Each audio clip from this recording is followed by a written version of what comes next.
La passion, l'humour, l'émotion ou encore l'abnégation, voici des mots balancés au hasard pour faire semi-intelligent et professionnel dans ce faux documentaire basé sur mon propre processus créatif chaotique.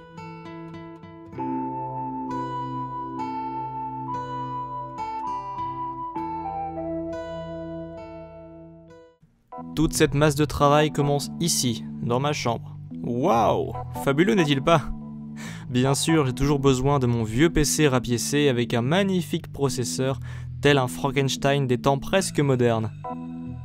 En général, le choix de la série me vient tout seul, selon mon humeur du moment ou simplement selon mes idées. Mais le plus souvent, c'est en écoutant les OST d'une série que j'ai vraiment envie de travailler dessus. D'ailleurs, les musiques que vous entendez actuellement proviennent très probablement de l'anime Kaiji ou Akagi. Deux très bons animés avec des musiques de fou sur lesquelles j'ai énormément envie de travailler depuis longtemps. Il m'arrive aussi quelquefois de simplement regarder sur mon étagère et d'y choisir une série à parodier. On a chacun nos méthodes pour trouver les épisodes. Certains ripent leurs DVD tandis que d'autres les trouvent sur le net.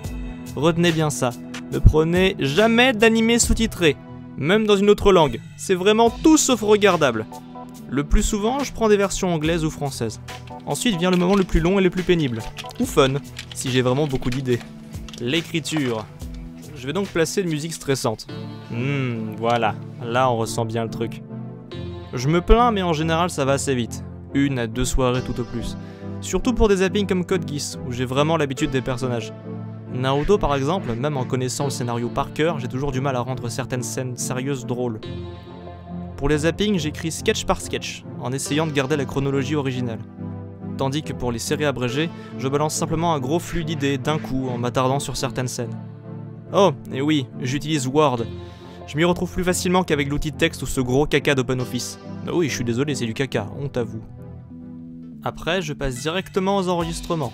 Ça peut prendre de 1 à 2 heures, mais c'est toujours le moment le plus amusant, où je peux m'éclater à faire des voix ou des intonations bizarres, pour le plus grand plaisir de mes voisins et de mon octodon. Je donne une très grande importance au jeu pour les répliques.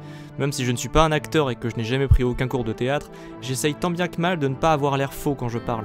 Sauf ici. Parfois je m'amuse aussi à essayer d'imiter les voix françaises officielles. C'est toujours plus drôle de voir une parodie qui semble réaliste. Je me rappelle encore des gens qui pensaient que j'étais doubleur de Grêle dans la VF de Black Butler. Non, désolé, c'est juste lui qui fait une mauvaise imitation de moi. Ceci était un sarcasme. Maintenant le passage que beaucoup redoutent. Le montage. J'ai commencé comme beaucoup avec Movie Maker, mais oh mon dieu que c'était horrible.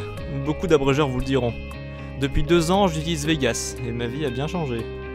Je commence par importer le fichier et rechercher les scènes pendant 1 heure, car je suis pas assez intelligent pour mettre des repères de temps dans l'écriture des sketchs. Sérieusement, faites-le, vous allez économiser plusieurs heures. Après 14 ans de recherche pour retrouver les bons morceaux de vidéo, je peux enfin passer au lip sync. Le lip sync, c'est le mot pour expliquer l'action de synchronisation entre les lèvres du personnage et le dialogue. Vous n'allez tout de même pas doubler les personnages en rythme avec les vrais dialogues. Pour beaucoup de zapping, je prends simplement un moment où le personnage parle et je coupe les blancs avec une image du même personnage, mais avec la bouche fermée. Le rendu est assez naturel et ça va beaucoup plus vite. Et comme je suis une personne totalement dépourvue de logique, il m'arrive souvent de faire moi-même l'animation de la bouche image par image pour que les dialogues soient vraiment rythmés avec l'image.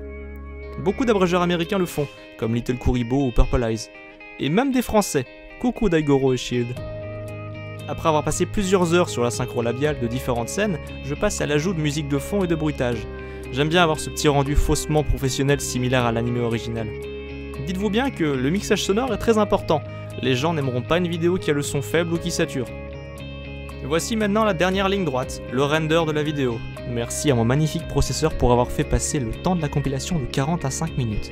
Suivi de l'upload sur les magnifiques internets.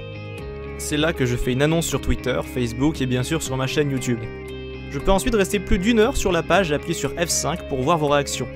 Car dites-vous bien que c'est vous qui influencez tout ça. De mauvais commentaires peuvent vraiment détruire le moral, tout comme de bons commentaires peuvent donner énormément de motivation pour continuer. C'était donc le lamentable processus de création d'un zapping abrégé. J'espère qu'avec ça vous comprendrez mieux les activités d'un abrégeur schizophrène portant un masque et possédant un animal à poil plus qu'étrange. Oh, et j'ai des lunettes swag.